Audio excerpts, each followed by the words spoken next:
Welcome to PowerUp podcast, the podcast that seeks to empower and dismantle, giving us the power and confidence to question, deconstruct, rebuild, and expand in life. I'm your host, Amma Rouge, voiceover and multidisciplinary artist, well-being advocate, food and book geek with over 14 years of movement-centered experience.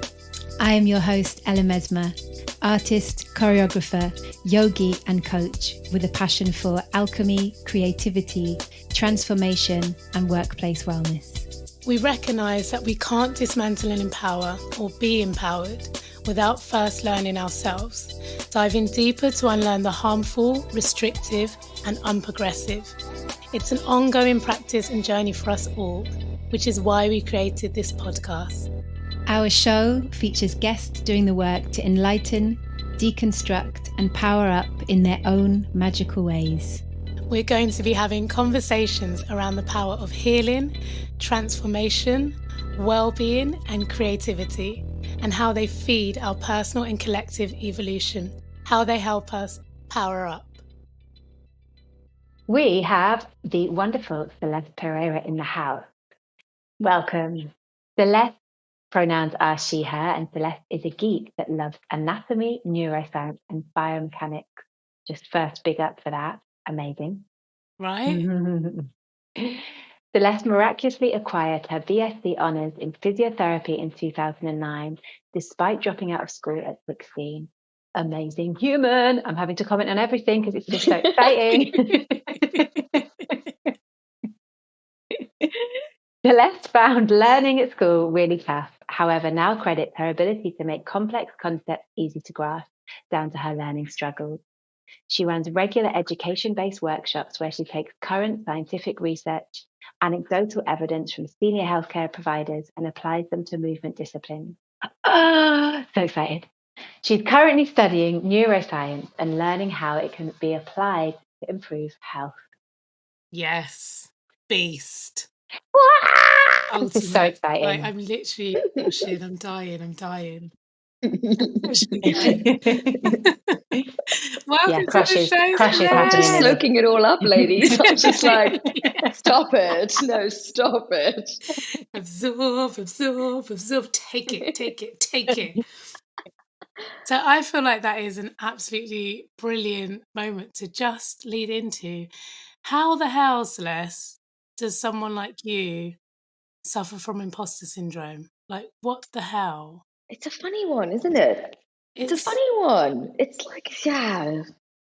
Do you know what? I think it's a good thing that when we have it, because it shows that we aren't narcissistic. So if you question yourself along the way and you're like, oh God, was that all right? Or, oh gosh, I don't know if I'm going to be very good at that. That's in a way just shows that you have a healthy brain. And also a heart. Yeah, and I think where the problem comes in is not having the imposter syndrome. The problem comes in when you let the imposter syndrome stop you from doing what you want to do. So whilst all the feelings are there constantly, one of the things I pride myself on is not letting it stop me from doing what I want to do.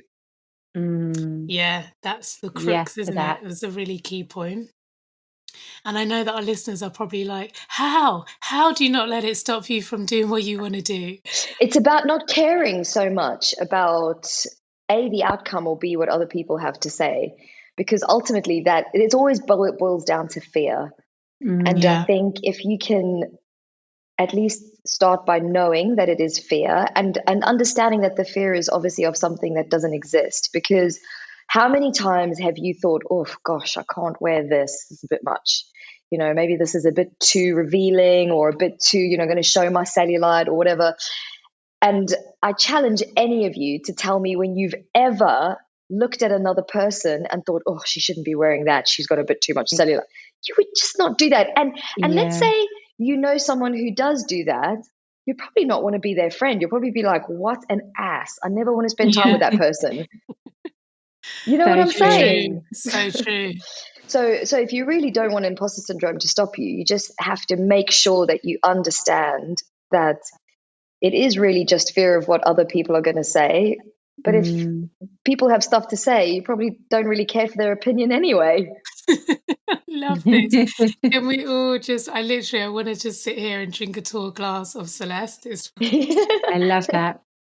And I heard, Celeste, that last month you did a big reveal of giving imposter syndrome the middle finger. Can you tell us a little bit about that? So basically, I have launched an app called Anatomove. And called what, sorry? Anatomove. So basically, anatomy plus movement kind of smushed together. I love that. Very unelegantly. But the concept is basically that the application obviously is a movement-based application, which people can, join into to move. But I really wanted to champion us first learning about our bodies and understanding a concept or something that it can do and how amazing it is, like whether that's something to do with the brain or your muscles or your joints or whatever it could be. And then using that as inspiration and the motivation to move. Beautiful. But the thing is, this just goes back to the whole imposter syndrome thing. No, I can't remember a time when I didn't run an event or host a class or launch a project like this where I thought, you know what, no one will come. No one's going to sign up. And I've had to do a lot of work on that on myself. Because I guess the thing that kind of kept coming up for me is like, well, so what if no one comes? That's basically what are you a big failure? Is everyone going to laugh at you? What is it? What is the big deal if nobody comes? And so yeah, I've asked myself these questions recently around imposter syndrome, like just to drill down, what does it mean? Does it mean does it mean rejection? Does rejection mean death? Like what's going on here? And it usually just comes back to, I suppose, of fears of failure. Like I mentioned before in the conversation, it just comes down to some type of fear. Yeah. And even if you did fail, like what's the worst that can happen from that? Could you learn and then pivot, or could you take some kind of lesson and apply it to something else? Like it really does feel like death in some ways, but it really is just the ego having a little bit of a moment. Yeah. And I think the ego does. The ego often thinks that we're going to die, and it's actually like, well, is that true? No. I mean, we are in the end, obviously. Definitely. But are you going to die if not many people come to your class? No, actually. Yeah. Totally. And I'm quite vocal about sometimes me being like, why am I doing this? Because sometimes things are, I guess this is sort of a crux. For me, there's a lot of work and a lot of time that goes into stuff. So if no one shows up, it's not so much like, oh, no one came, my ego, but more just like, all that time down the loo. And so I just said to the app development company that's helping me, I was just like, oh, damn, I'm like, do you think anyone's actually going to sign up? And they were like, so what if just 10 people sign up? And it was so refreshing hearing them say that, because they obviously get a cut, but they didn't put any pressure on me. They weren't that stressed about it. And I was like, if I had that attitude, I'd probably just have a better time, And then if you do invest all this time in and, God forbid it doesn't lead anywhere, at least you had fun along the way. Yeah, so true. Well, I would like to sign up for your app. Yeah, me too. I was going to say, when you said, what if not, I was thinking, just let's understand the value that she puts out into the world. What if no one signs up? I think a couple of people are going to want to join. Yeah. Again, definitely. even if just those 10 people join and you get to serve those 10 people and you get to build a community up from that, then it's, it'll grow, but you just have to have some faith in yourself that it could go somewhere. And if you don't try, you'll probably end up looking back and then being even more disappointed that you didn't have a go. 100%. I think it's very easy to stay in the space of the familiar, unhelpful, to stay somewhere that feels safe and it feels comfortable because it's familiar to us, but actually it's not actually serving us. It's not helping us. More often than not, we take things away from it that help us to steer ourselves further forward, whether that looks like pivoting or, looks like going sideways or looks like going somewhere completely different.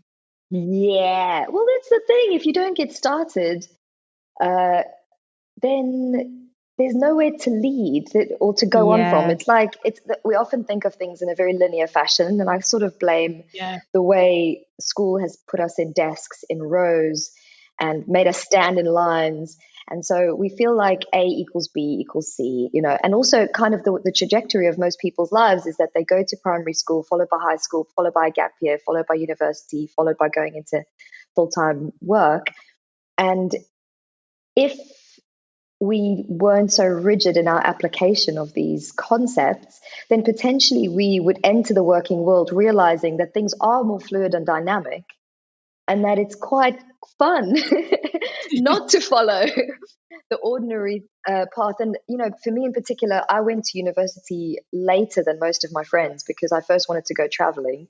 And I've only now really started specializing in my late 30s.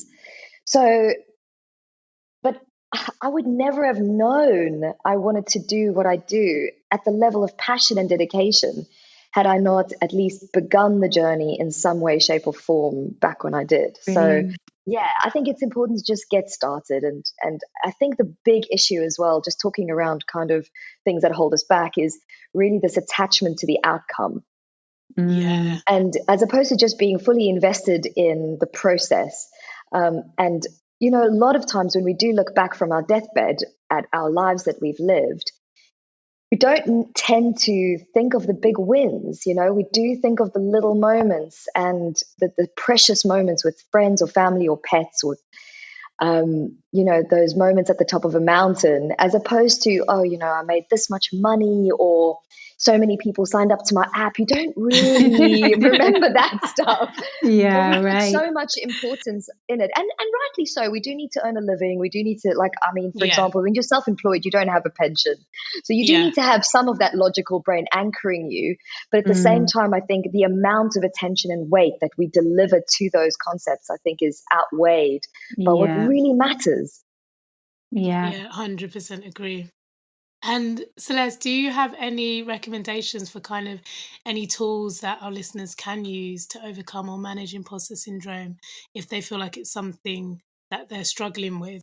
Wow, that is a very good question. I don't have anything specific that I tap into that's springing to mind, apart from, I suppose, I don't know if I can call him a tool, but I really do lean on my partner a lot to kind of just express my concerns. Whatever airtime I'm given, it really helps. Now, not everyone has the luxury of a supportive partner that's going to do that for them. But I think it's really important to seek out the people in your life who can give you that airtime, because once you express something outside of yourself, it can help to organize your thoughts. And if for the lack of not having that person, at least get a pen and paper, and I know it's frustrating, but at least get what's in your head out of you. Yes. Yeah. Agreed.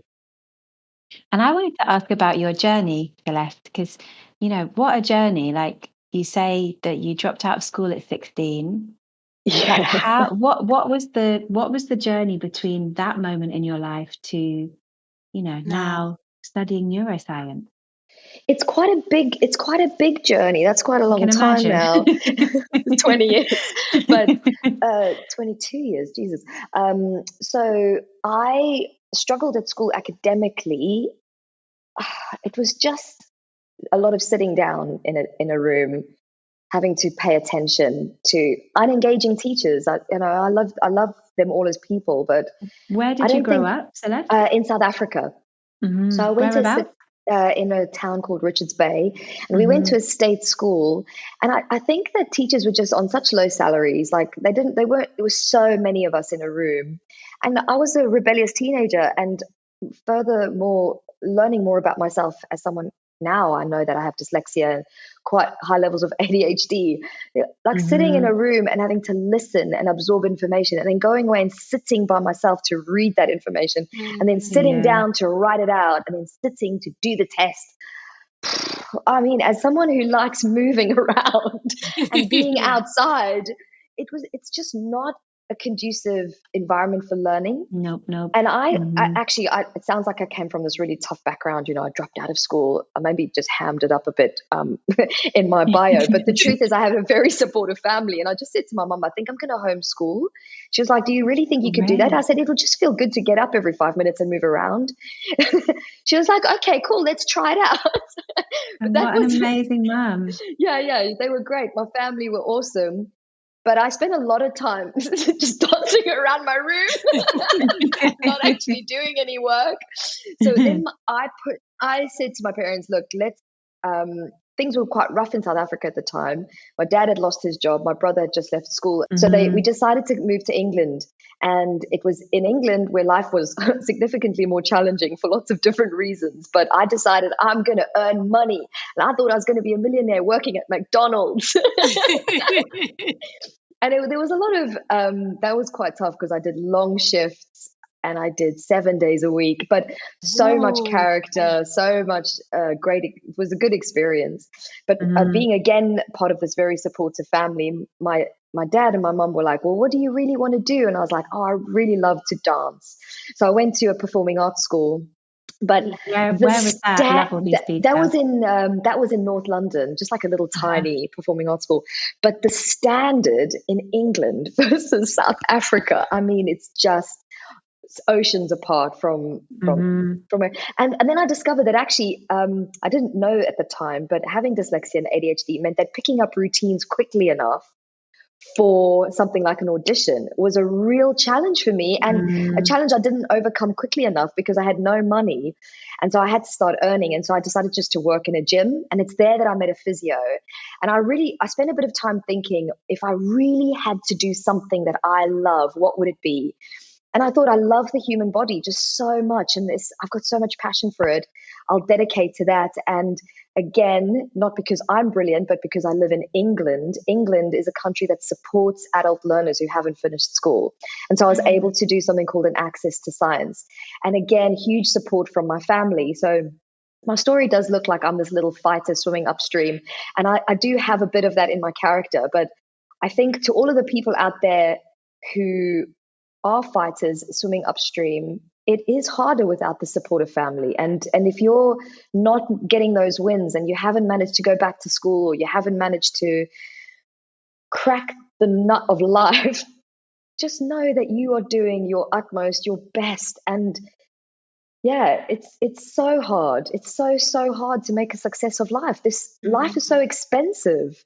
And to just earn enough money to do your passion, the people who are working in their passion, so much respect to them, you know? Yeah.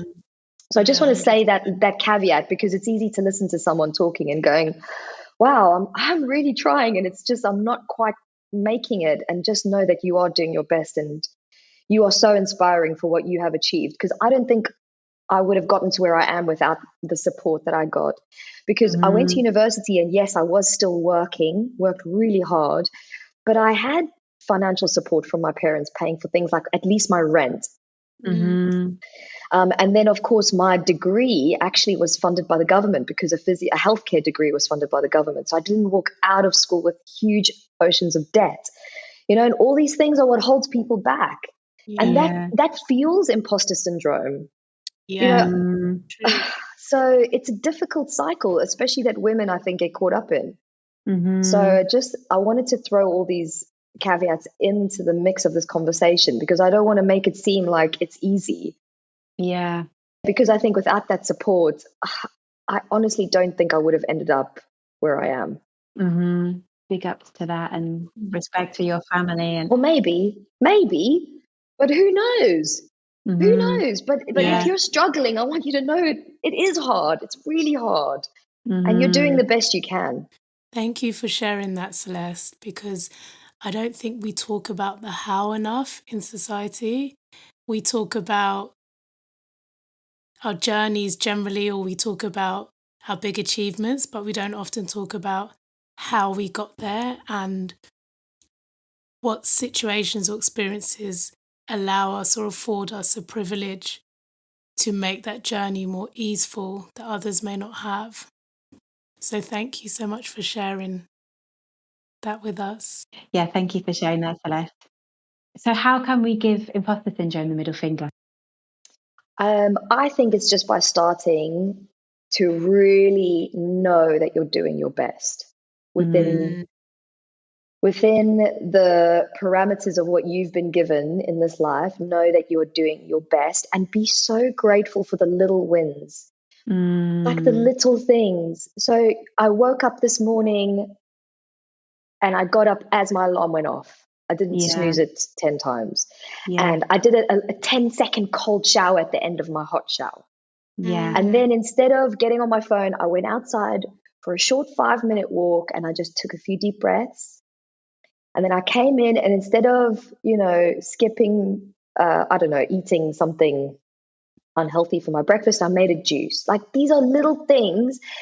And maybe you don't even have time for that. Maybe you've got a child and that's absorbing so much of your energy. You can't do the little list I've just rattled off. So what you do is you do your best for that little child every day. You make sure that they're fed, and you make sure you've brushed your hair and you've brushed your teeth and you've taken them to school. And that's a win. Like, that's a win for some people, because it's so challenging. Everything out there, it's a lot, people have a lot to do, and there's a lot on their plates. And I think just be grateful that you've done your best and celebrate the little wins along the way. And I feel like that can then really give you that, that confidence to know that if the next challenge comes, you've got what it takes to overcome that next challenge. That, like, just baby steps, every little baby step that you take forward is something, and it's worth acknowledging that. Thank you for listening. You can connect to us and our guests via the links in each episode's show notes. Before you go, we invite you to hit the subscribe button so you don't miss out on any of the goodness to come. And if you enjoyed today, perhaps tell a friend to tell a friend. We are always grateful for you, our listeners, for our fabulous guests, and to everyone who has contributed to and been a part of our journey here. Our music is by Tomo Carter. Everything else is brought to you by us, the PowerUp Power Team. I'm Ella Mesmer. I am Amma Rouge. And we are PowerUp Podcast.